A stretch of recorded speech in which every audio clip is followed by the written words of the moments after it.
Greetings, everyone. Thank you for being here. We will start right on time. And since this event is sponsored by LISA, I'd like to give Sarah Esther the floor first. All right. Hi, everyone. Thank you for coming to be with us this afternoon. I'm Sarah Esther Balinga, the Secretary of LISA. And our organization is dedicated to promoting professional and social interactions between LIS students. And this town hall is also a testament to our dedication to facilitate relationships between students and the department. And as you can see here, here's our information for all of our meetings. We have monthly meetings, crit libs, social meetups, and so much more. And here are the links to our social media, and I will also submit some links in the chat below.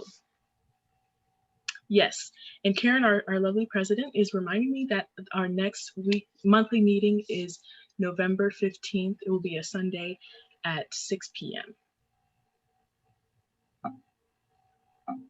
Great. And Sarah Esther, you're going to monitor questions as they come in and prompt us at the right time? Yes. Wonderful. And I will kindly ask, in order to facilitate both an environment of change and respect, please refrain from using any names to call anyone out during this time. We want to make sure that we are building and growing together and not tearing each other down. Thank you. Thanks. Thank you very much. Well, I welcome you here. I do want to take a moment to recognize how stressful these times we're in. If you are at home with small children, if you've lost your job, if you've been ill or had family members who are ill, it's a very tough time. And for our students of color, the health disparities and economic inequality and violence of systemic racism has compounded those struggles. So I just want to take a minute to urge you to take care of yourself and to reach out to people who can help you if you find you need it. We in this profession are hardy, independent people, and sometimes we don't like to ask for help, but I'd like to urge you to do that if you find that you need it. One of your faculty members, friends, family, anyone from your faith community, mental health counselors. We're all here and we all need to get through these times together and support each other. So I just want to encourage you that we're all having a difficult time right now, and you are in good company, and we're here to support you and give you an environment that will help you thrive. I want to tell you a little bit about the state of our program right now. I don't want to take too much time because I want to leave plenty of time for questions and answers. And the first thing I want to tell you is we have a wonderful new faculty member who I will ask to introduce himself. Hi, everyone. My name is Colin Post. Like many of you, I'm just starting here at UNCG, and I've really been enjoying my first semester here, and the students that I've worked with in the 2 classes that I'm teaching this semester have all been fantastic, and I've really enjoyed getting to know you all. So to tell you a little bit about myself, for those that I haven't had in class, I finished my PhD at UNC Chapel Hill this past spring, so I'm not new to North Carolina, but new to UNCG, and my research focuses on digital preservation, digital curation, and really thinking about new ways that we, as information professionals, can work with communities to preserve new forms of digital culture. So I also integrate that stuff into my teaching. And this semester I've been teaching the special collections seminar, as well as the information organization and access class. And feel free to reach out to me if you have interest in archives or digital preservation or special collections or anything along those lines. And I'll be happy to chat with you, and look forward to having you in a class in the future. Thanks, Colin.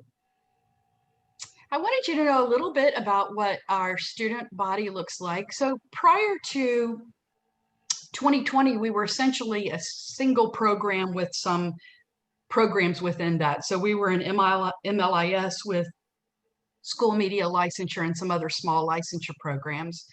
And you can see in 2016, we were at 301 total for that body of students. As you see, we've recently started an MED, and we have a few students in that program. It's not represented in these slides, but we also have a new undergraduate degree in information science, and that has about 42 students or something like that in it right now. So we've diversified and we've grown, but I want to mention this to you. It seems that from 301 to 418 is an awful lot of growth, and it is. We really consider our right size to be about 330 to 350, but we've had a really increased demand right now. As you can imagine, people are maybe out of work or trying to rethink their careers. And so the applications have been quite high. We want to serve as many people as we can. And the reason that I mention our other new programs is because we have hired full-time faculty for those programs, and they are able to teach in the LIS program while those programs are still very small. So we actually have increased our faculty by 4 since 2016. So even with this tremendous growth in enrollment, we are still at a smaller student to faculty ratio than we were in 2016. And I want to assure you that we're really quite committed to trying to keep our student to faculty ratio around 30 to 35 so that you can have a really good close relationship with your advisor. And we also have a very strong commitment to keeping our courses capped at 25 at the most. You'll notice maybe an extra person or two this year because we're really trying to accommodate students who maybe weren't here in the spring because of COVID, but have come back. So you may notice 1 or 2 extra students, but not much more than that. We're very, very careful about that. We want the experience to be one in which you can really make good connections to your peers and to the faculty members. So we want to keep it small. I'll go through these first couple slides and then I'll pause for any questions, Sarah Esther, if that works okay for you. Okay, so here's where you were all from. Obviously, the vast majority of you are from North Carolina. There's still 377 of you from North Carolina.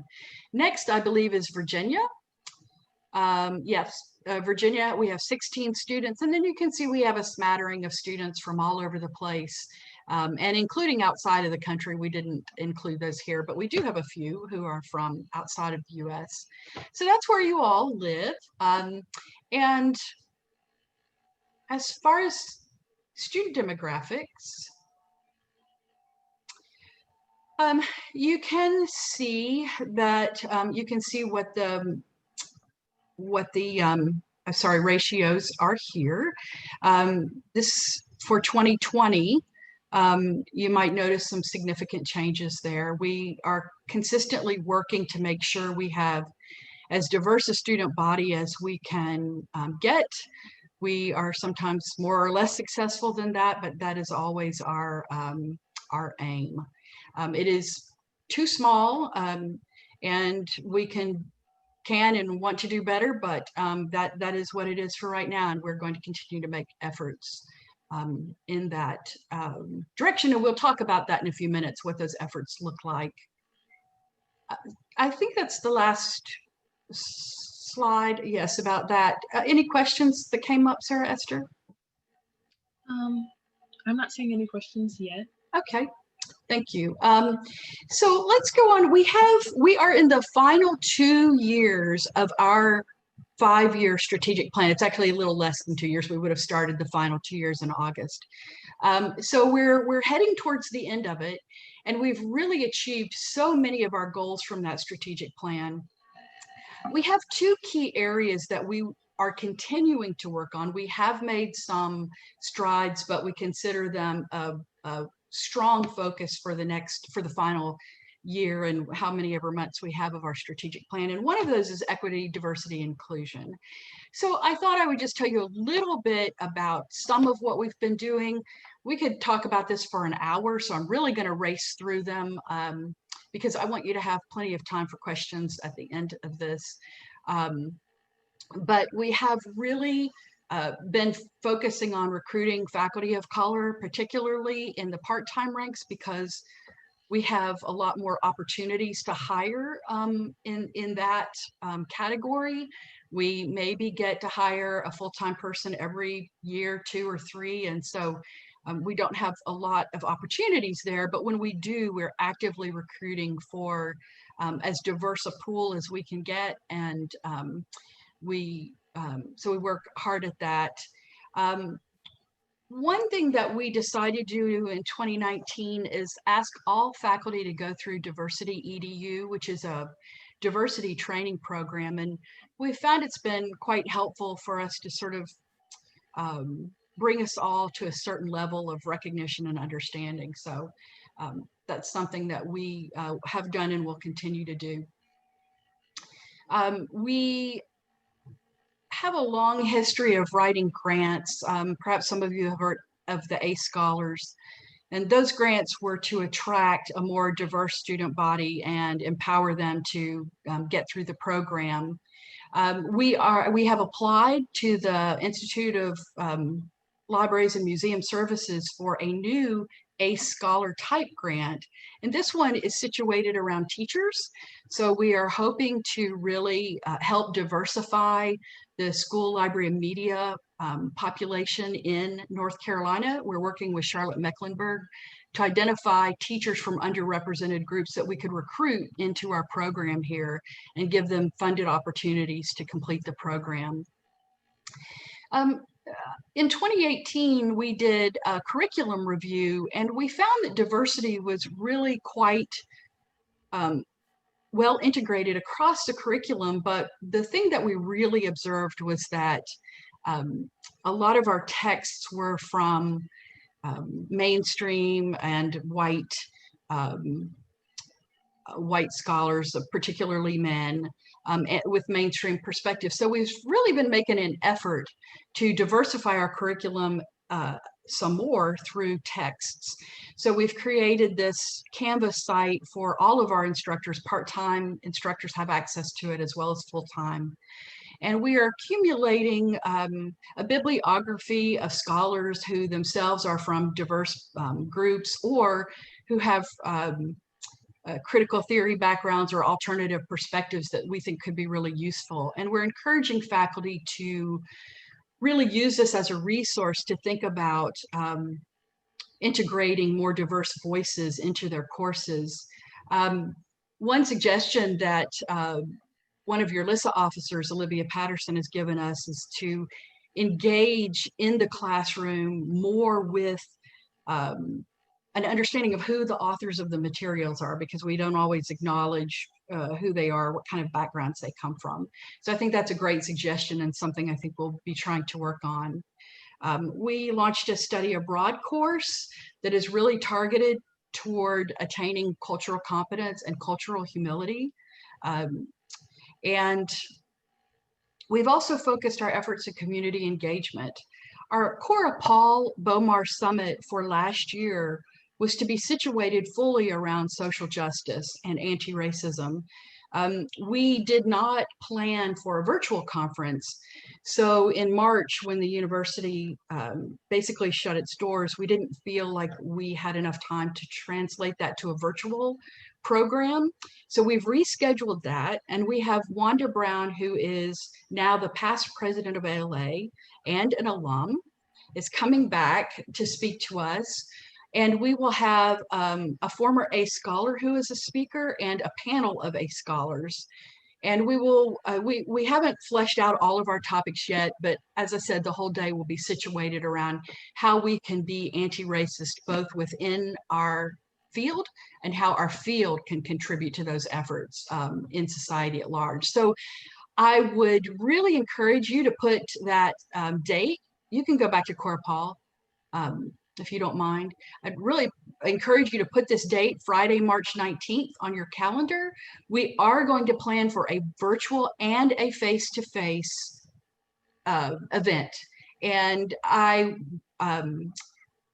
would say that if you come for lunch, we will buy your lunch if you're a student, if you're here in person. If not, we'd love for you to join us virtually. So we may not get to have the face-to-face event, but we're hoping. But we will be definitely doing both. So you'll see registration come out for that early in the year. And we hope you'll join us. We've actually been advertising this nationally in our professional association. So we're hoping to have a vibrant virtual audience, and we'd love to have a vibrant face-to-face audience as well. So that is part of it. We also have done something I think is really important, which is establish a social issues response team. This is a group of, we have 2 faculty members, myself, and 2 staff members who are sort of on call, whether we're in school or out on summer break, but they're sort of standing on call to observe things that happen in the world that feel like they need a response or an action from us. And it's a great group because it's small enough to move quickly, but diverse enough and representing enough different constituencies in the department. I would also say we have a LISA officer on that group. Sorry, I omitted that. And so we can mobilize that group really quickly to respond to any issues we feel that needs something quick. We have that group has actually issued a couple statements, and we've created a website. We're just polishing it up. We're almost finished with it, where we will hold ourselves accountable for some of the things that we've committed to and report out on our progress on some of the actions that we've taken. And that feels like a good stopping point to just pause and ask Sarah Esther if there are questions. So far, no questions. Okay. Yeah, everyone, please feel free to anytime in the chat to. Okay, we have one now. Will this PowerPoint be available for later review? Yes, sure thing. We'd be happy to make it. And this is being recorded as well, so we can give both of those. So what we'd really like to ask you, when this was a smaller event, we really tried to engage in conversation, but it's hard to give everyone the floor when we have these bigger groups. So if you go to the next slide, thank you, Tammy. We'd really like to ask for your feedback. We want to add to our equity, diversity, and inclusion action plan. One thing that we've been thinking a lot about is how to prepare all students, every student, for difficult conversations surrounding systemic racism in the classroom. And so we're thinking about some kind of training on entry, the way that we do for faculty. We haven't come to a conclusion about how to do this yet, but those are the sorts of things we're thinking about. And we really welcome other ideas or suggestions that you have to help us diversify our program, but also to help us support our students and faculty and staff of color as well, and to make this a really caring community. So you can go to this Padlet at any time. This is feedback here that we've already gotten from our advisory committee, but we would welcome for you to add it. You can do that by clicking on the little pencil that Tammy is spacing over and add your thoughts. And we really would love to get as much feedback from you as we can. Would love to have your good ideas and be able to implement them.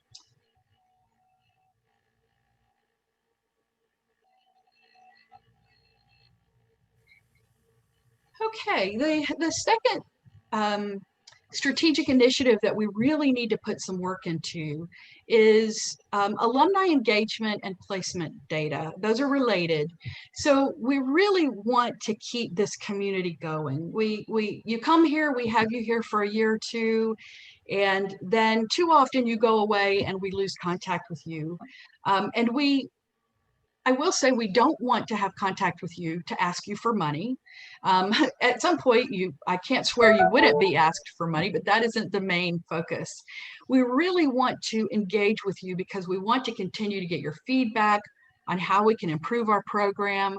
And we want to continue to be able to serve you with things like recommendation letters from your faculty or career advice.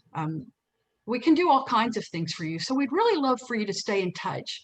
We haven't had as much luck as I would like keeping that community going. And so we'd really welcome some of your ideas about how once you graduate, you think we could really sort of keep you engaged. One of the important, oh, and here's a Padlet again for that one where we can have some of your ideas about this. And so we'd love to have your feedback here. And you operate this one just as you do the other one. There's another important reason that we need to stay in touch, and that is placement data. So we are accredited by a body that is also accredited by a larger body of accrediting for higher education. And they have mandated recently that placement data must be available on your website publicly and will be a measure of how well you do at accreditation. So they define placement as the percent of students at 1 year who have a job, but B, a job in this field, and then see how happy they are with their placement. They ask other things like how you're with full-time or part-time. Are you still looking for another job? Are you satisfied with this one? There's all kind of data we get from the survey we do once a year. We usually have no better than 20 to 30% of response at that 1 year mark. And that's just not good enough for us to really feel confident about the data that we're putting on our public page. So one thing I'd like to ask you to keep in mind as you graduate, within 3 months to a year, depending on which semester you graduate, you're going to get a survey. It may be from the Library Journal, it may be from our department, and it is about your employment status. And it is so critically important that you answer that survey for us, because it really goes into how well a school we're ranked, how well we're thought of nationwide. And so you really want to invest in this so that we can say, look, we're placing, I believe we're placing well into the high 80s or 90% of our students within a year. That is an assumption that I make from the fact that about low 80s are actually placed by graduation date.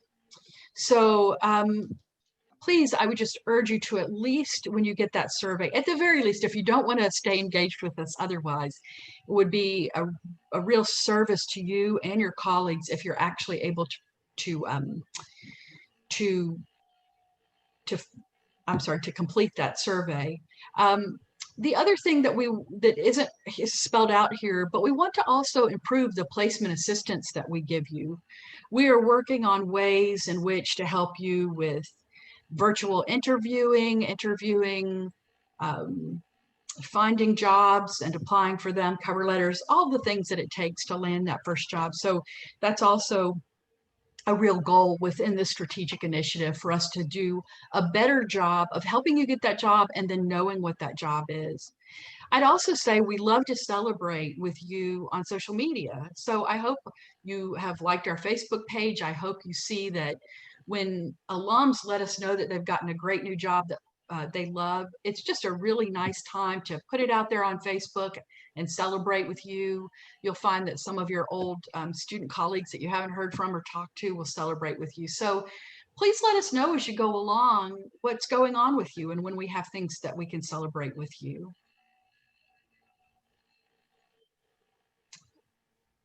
Anything else, Sarah, Esther, that anyone would like to ask yet about?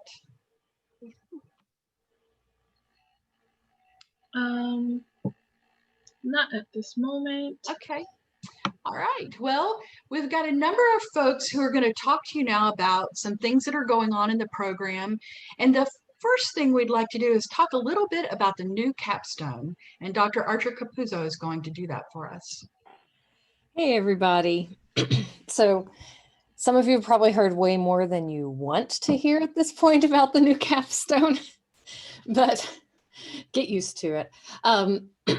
We do have a new 3-credit-hour capstone. For some of you, it doesn't seem new because it's all you know. We do have a website specifically about the capstone. You're seeing it right now. I just put the link into the chat box for you.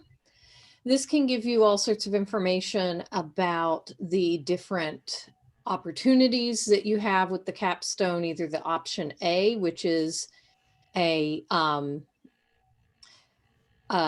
field experience where you go out and try your hand at doing the work that you want to do full time when you get out of here, or an option B where you do an action research project out in the field. So it's very similar to option A, but it's got a little more flexibility, especially for you guys who are already working.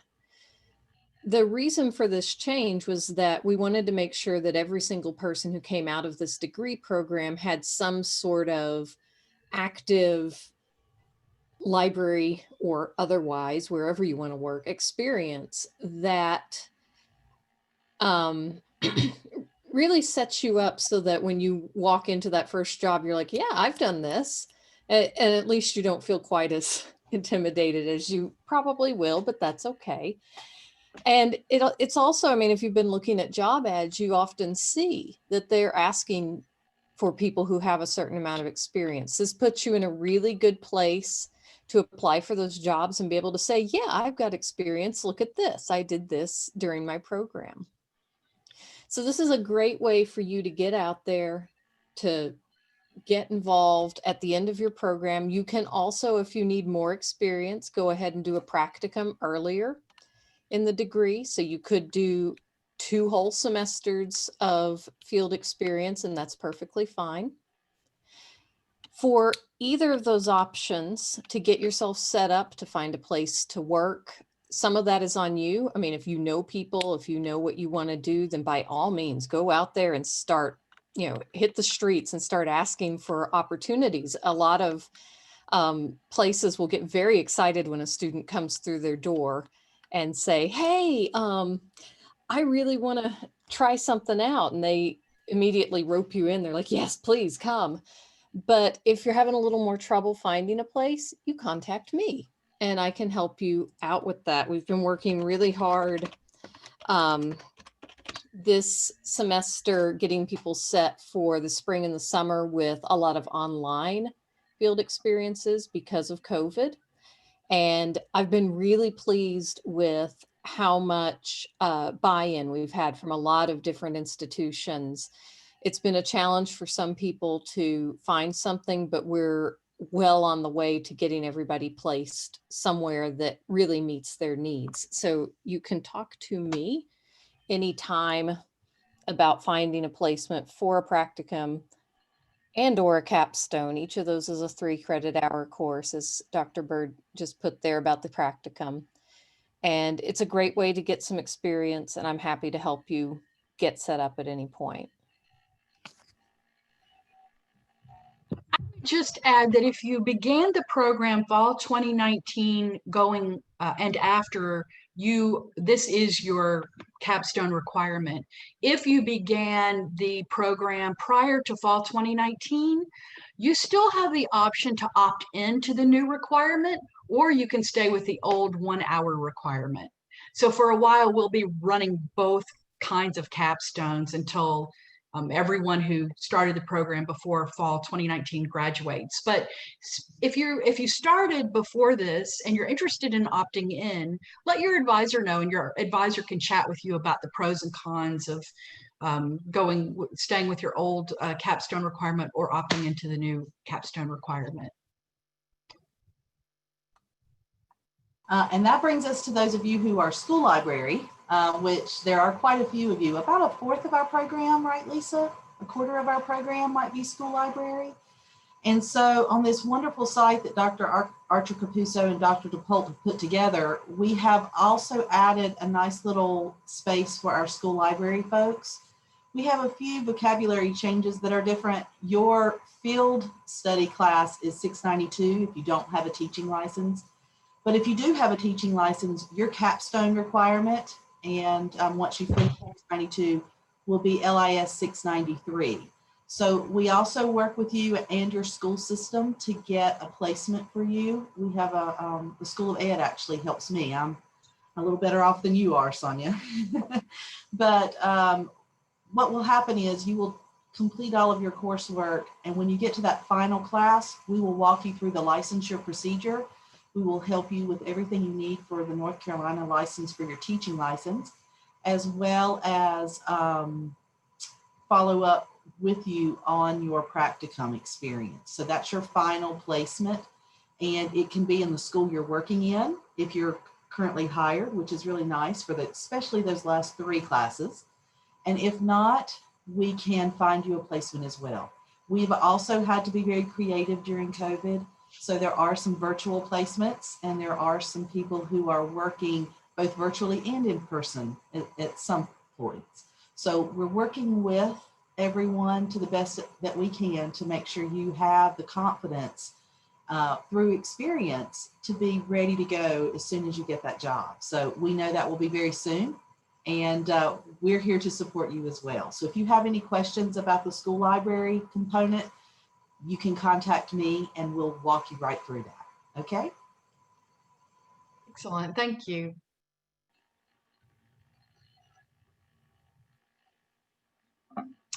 Dr. Bird, would you like to discuss the student handbook?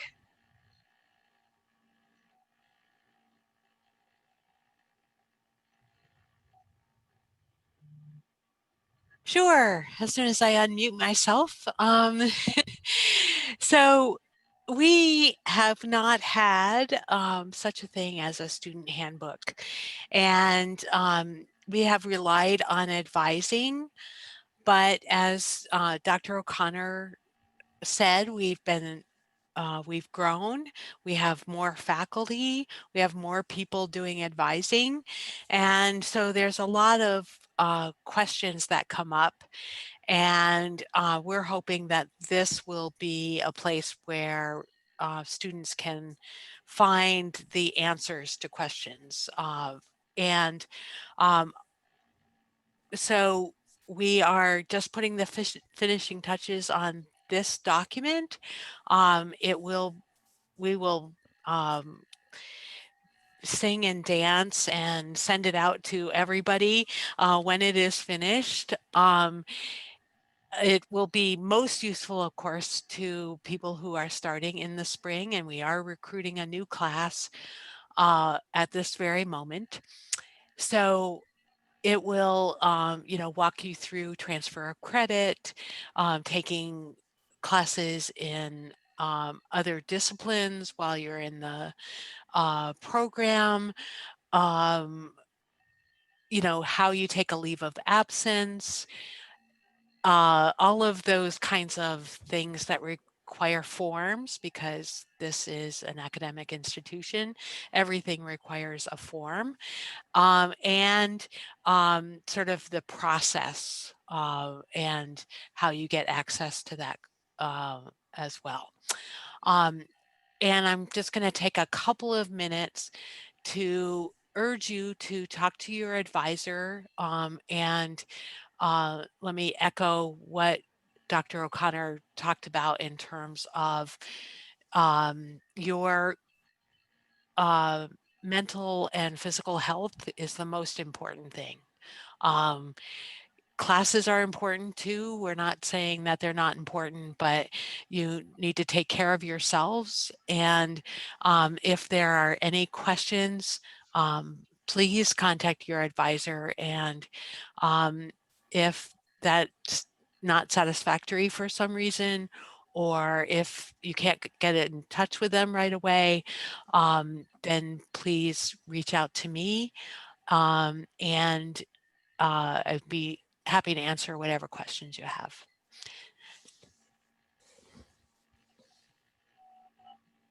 I'd just like to add to that. I've been so proud to work for UNCG at this time, from the chancellor, very, very clearly from the chancellor through the provost to the dean of our school. Everyone has talked about a culture of care and compassion, and that is our first priority. And I have never worked at an organization that has so prioritized student and faculty well-being. And so I'm really pleased to have all that support from above us to build that community. Mike, would you like to talk about ALA and NCLA? Absolutely. I'm Mike Crumpton. I'm affiliated faculty in the department and the interim dean of the university libraries. So please come visit us. We're open physically and virtually. Got a lot going on. But I'm going to put on my NCLA hat. Literally. And talk a little bit about NCLA because, and I know some of you guys aren't here in North Carolina, and those of you who are not, you should have a similar state organization in whatever state you're in. The North Carolina Library Association is a chapter of the American Library Association. And we work very hard to keep those ties complete. And as Lisa mentioned earlier, Wanda Brown is one of us who was both an NCLA president and then an ALA president, and then now past president, and coming to speak to us in March. And I'm a past NCLA president, the most recent past president. But I can tell you that we've built a state professional organization that's there to support you. And so you see in front of you a little bit about NCLA and what our goals are and how important that can be to you guys now as a student, but then also when you graduate and get jobs. Like I said, whether you're in North Carolina or not, there's state associations out there that connect you to ALA. Tammy, okay. So here's an example. This is the current newsletter. So we do a lot of communication in a lot of different ways. We have a new website. While I was president, we kind of went through an upfit of getting more modern. So here's an example of the kind of things we do: a monthly newsletter to keep everybody informed of events and things that are happening. I got to write the column on this one again because we're actually recruiting for our next wave of officers. So if that applies to you in terms of if you're already a member and are interested, please let me know because I'm the chair of the nominating committee. But this is an example of our communication. This slide tells you kind of the breadth of what we have. We've got a lot of interest. So they're called sections. All these different sections belong to the whole. But if you look through the list there, you see a lot of different types of subject content and interest that's out there. We do have a history of deleting one when it dies down or it goes out of sync, and adding new ones as new things come on, like distance learning and things like that. So there's something for everyone is the point. This is a poster actually that I did last October at the conference. We have a leadership institute, and actually I have one of the graduates in my class tonight. Adrian, if you're out there somewhere, but we've done this cohort now since 2012, and you can see here that it's just a tremendous opportunity. It's affordable. That's part of what this was all about. But we're internalizing growing leaders within North Carolina. So this is something that if you're part of NCLA, you're active and you're involved, this is something that would really benefit you in terms of growing your own leadership abilities. And then this is the bottom line. Right now, while you're a student, it's a bargain. For $42, you can get membership to NCLA and ALA. If you're not in North Carolina, on the ALA website under membership, would have the link to your state. But $42 is pretty cheap in the sense of for a year, you get all the communication, access to all the things that members have access to for both ALA and your state. And it's something that can help you decide if you're not sure which type of librarianship to go into. A great way to network.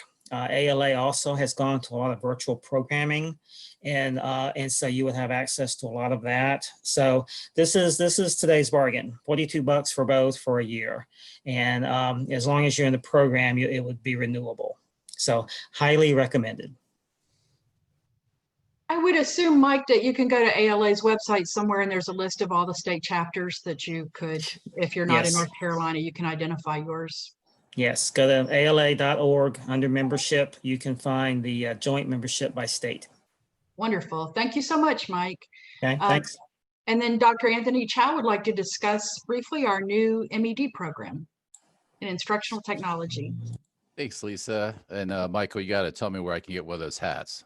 So, and actually, I'll put a good word in for NCLA. So as the chair of advocacy and legislation for NCLA, even if you're not in North Carolina, recognize, and you can see that picture there, the dues that you pay help fund, for example, advocacy on a state and national level. So just keep that in mind as well.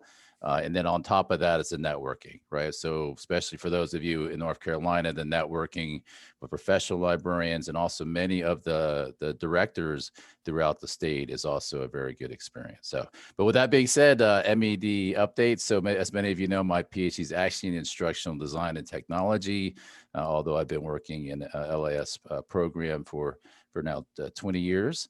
So updates, we are excited that our first new cohort was 13 students in the fall. We already have 4 accepted for the spring 2021, and we're looking, our target is 10 new students. And really our goal for the fall is 50 new students. So bottom line is instructional design is kind of popular and hot right now, given the COVID-19 world and our Zoom world. And then a new certificate. So actually I just met with Dr. Connor about that today. We do believe that there will be some type of postmasters at some point. And we also believe that will be extremely attractive to all of you and people in the field. And basically that 4-course certificate will be called Instructional Design and Technology. And so you'll learn web production and web design user experience, 1 course. You'll learn instructional design. You'll learn social media, or actually web media production, and then you'll also learn e-learning. So we definitely are very excited about that. We've also created kind of a experiential kind of laboratory. So we call it the iLab. And so one of the things that we all believe very strongly in, as you've heard earlier today, is hands-on experiences. So we have a lot of great relationships, not only in Greensboro and Guilford County, but throughout the state. And so we're always looking to pair you up with organizations that are looking for your talent. And then the last thing is really funded projects. So part of this experience and part of what your faculty are doing outside of teaching is getting out there and doing research and also hands-on funded activities. So one of the things that we're able to do is then create funded experiences for you. Several of you may already be involved in that. I particularly love doing that. And so that's also part of that, both MED and LIS experience. Anyway, so last thing I'll say is you can see the program learning outcomes. Really, the goal is to prepare you to, if you do pursue the instructional design degree, to be very effective and hands-on. So obviously, just like the LIS program, we are going to teach both theory and practice. And then the last thing I'll say that I didn't mention is 077 licensure, which my friend and colleague Tammy knows a lot about. So the good news is that this degree is so close to 077 licensure, we finally figured out together that that you could get 077 licensure and the MED with only 2 additional courses. So so we're very excited about this program. Many thanks to Lisa for her vision in establishing this program. And when the certificate is created, we hope to see many of you there. And after you're done with your master's, if you just want to come back and spend more time with us, we'd love to see you. So thanks, Lisa. Thank you. Say we also are creating a post-bac certificate, which you could actually engage in while you're in this program. Well, not simultaneously, but you could do it before or after. Okay, that is all the information we wanted to bring to you, because we wanted to make sure that we allowed a significant amount of time for any kind of questions or discussion items. So we would love to hear from you if you'd like to know something or want to have a discussion about something. Yes, and for those of you who came a little later in the meeting, my name is Sarah Esther. I'm a secretary of LISA, our student chapter of ALA here at UNCG, and I'm going to send a few links for our Spartan Connect site and our resource site, so you can check out more about us if you have somehow evaded our information and not known about the different things that we have, such as weekly meetings. Monthly meetings and our crit live. And also, if you have any questions for now, please, you can put them in the chat, or if you would like to unmute yourself.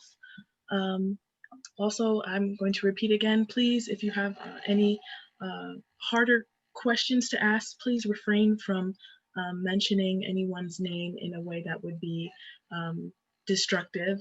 And if you have any questions that are not answered during this session, please message Lisa or message Dr. O'Connor. And thank you also to everyone who has presented before us and given us a lot of great information of what the department is doing so far.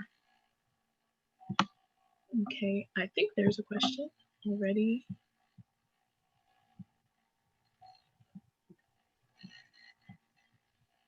All right, so the question is, will there be more information on study abroad opportunities? That's a great question.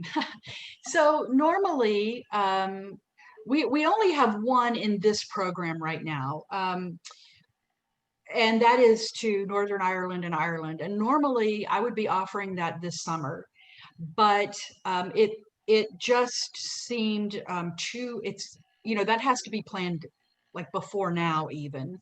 Deadlines for registration for study abroad are usually in December. It seemed to me to be too uncertain about whether we might be able to travel this summer or not, to put all that effort, time, and money into planning and only to have to cancel. So I've put that off until next summer. So summer of 2020, is that summer of 2022? Good Lord, yes it is. So summer of 2022, I will be offering that course. I'm hoping that we can add another study abroad program that will happen on alternate years. But again, I think this summer is probably tough. There are a number of study abroad programs that are offered by other universities, LIS programs around the country. And I do get a lot of notices about those, and I try to always pass those on to the student listserv. And you can actually transfer you could actually take a study abroad at another institution and transfer that credit into this program. You have to work with your advisor to get permission. First, we have to have the syllabus and look at the course and make sure it's in keeping with our standards.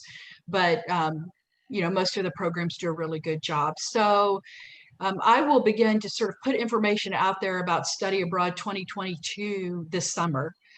You would expect to see something in June or July to begin to advertise that. And it is it's approximately a month long stay in Belfast and Galway, and then a few days in Dublin.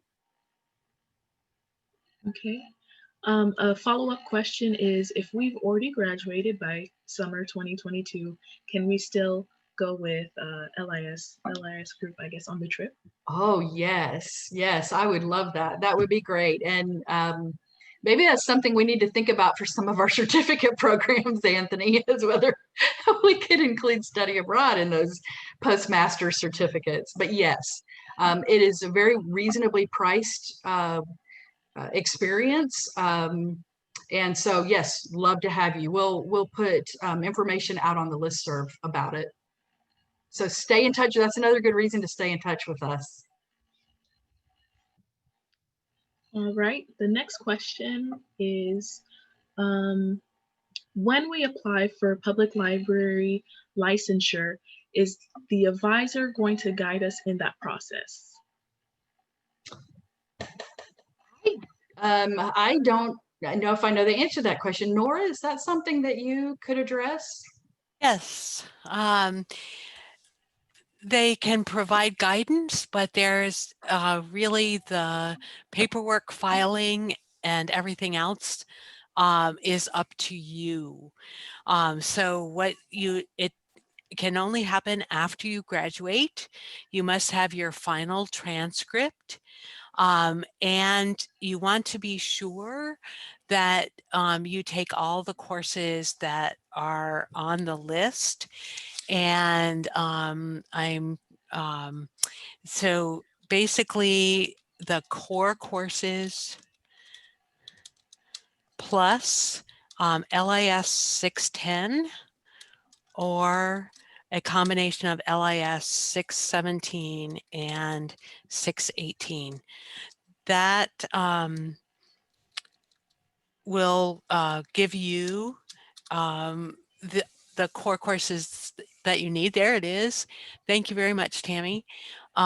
This is, you fill out the application, you give them your transcript, and you'll see, so cataloging is what course number? LIS 640. Reference is LIS 620. Collection development, LIS 610, which I just put in the chat. And library management is LIS 650. So again, cataloging, reference, and library management are the core courses. Only collection development is an elective. And you can fulfill that by taking LIS 610 or LIS 617 and 618, especially if you're working with children and youth. This is Dr. Hirschberger. Can I say something? Sure. For each state, the state library will handle the certification for public libraries. And each state will have a very different process.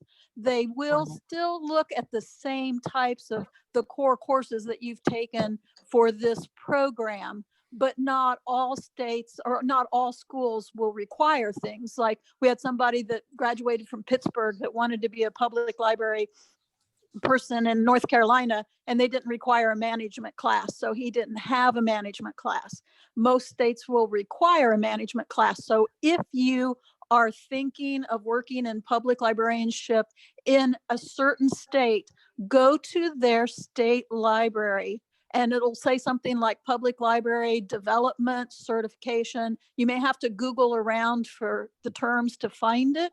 Some places it used to cost $50 in Virginia. It cost $0 in North Carolina. It used to cost $2.50 in Indiana to be a 3, and then a 2 and a 1. And I think that went to $5. But it is going to vary by each state. You need to be looking at those now to make sure that you have the classes, that you will have a transcript, that you will send in with that, whatever the application process is, whatever the money is, and that is going to be what you need to do. And as a faculty advisor, it's hard for us to do that because you would be just as well off looking to see what that process is as asking me. And then I have to go and look it up, and then I just share it with you. I'm happy to help people with that. Probably being one of the few people on faculty that is a library certified 1 in Indiana for $7.50. So back in ancient times, but that's the lowdown on that. Thanks. Thank you. I'll add a little bit to that. Just for the school library folks who also want public library certification, we walk you through that in LIS 693. And we do have links to those states where if you want public librarian certification in your state, let us know. We'll try to have that on our quick links. For instance, here's the one for Virginia as well. So we'll try to have that available for you and walk you through the process. Sarah, Esther, we probably have time for one more question if there is one. Okay. The first one that I received asked, how has curriculum been altered in response to the pandemic? The workload for many of our classes has remained the same, which has been incredibly difficult due to multiple national crises we are dealing with. So I hear you. We are an accredited program, and as an accredited program, we have very well spelled out expectations for our curriculum and what we achieve. And we're actually held accountable for teaching that curriculum and assessing it at the end of your program. That's why you have a capstone portfolio at the end. So we really cannot actually alter the curriculum for something like a pandemic. What we have been trying to do instead is be very flexible with deadlines, be very as helpful as we can be, but we can't actually modify the curriculum or the workload. The degree has to mean the same thing no matter where you got it or no matter when you got it. And so we are held very closely to certain standards by our accrediting body. I think if you are struggling, you should talk with your advisor. It may be a good time to cut back on a course, or I would also say that we do have some access to funding if a little bit of financial assistance would help you. It can be a little complicated if you're on financial aid, but the best way to find out if it might be helpful for you is to talk to your advisor. These pots are generally like $3,000 to $1,000. It's not a ton of money, but if something like that can help you through a difficult time, let your advisor know, and we'll see if we can accommodate your needs. I've been told at this point that we really have enough funding. It's actually funding from the CARES Act that allows us to actually support you. At the graduate level, it may have some other sources too, but so maybe that's not a very satisfying answer, but we are trying to be extremely flexible and work with you about deadlines and getting work done. We have actually 3 more minutes. Is there another quick one, Sarah Esther, that we might entertain? Okay, yes. This one says, I notice courses like LIS 628, Science and Tech Info Sources, LIS 627, Humanities Info Sources, do not have any scheduled offerings until fall 2023 on the 3-year plan. Does this mean these courses have been discontinued? That's a great question. We have over the past 3 or 4 years tried offering these classes periodically, and we've only once in 4 years have we actually had enough enrollment to actually run the class, and that was science and technology. So the 3-year course plan is sort of our commitment about the minimum we're going to offer. You may notice that we offer things that are in addition to the course plan, but we want you to know at least you can count on these things. So if there are a number of students who are interested in taking one of those classes, I would be delighted to try to offer that again. It's just, we just haven't had good enrollment in them. So let me know if it's something you'd like to explore, and we can always float an email out there to see how much interest we have in the course. And if we can have 12 to 15 students who are interested, we can always run those courses. So I'd love to hear from you about things that you'd like to see offered that aren't on the 3-year course plan. That would be terrific. So I think that's probably our time. I want to thank you, Sarah Esther, for being such a gracious hostess for this and facilitating the questions. I'd like to thank Professor Gruer. She really put a lot of this together and ran the show. If she ran our country, we wouldn't be in a mess. It'd be running smoothly and we'd be done with COVID already. I'll tell you, she's a miracle and a half. And thank you all for being here. And if you didn't get to ask your question or give your feedback, I hope you will do that You can use the Padlets. You can email me. I'd love to hear from you. My door is always open, and my job is to be here for you. So I'm very happy to speak with you at any time. So let me know. And please, all of you, do take care, and have a good semester. We'll see you in the spring for another town hall.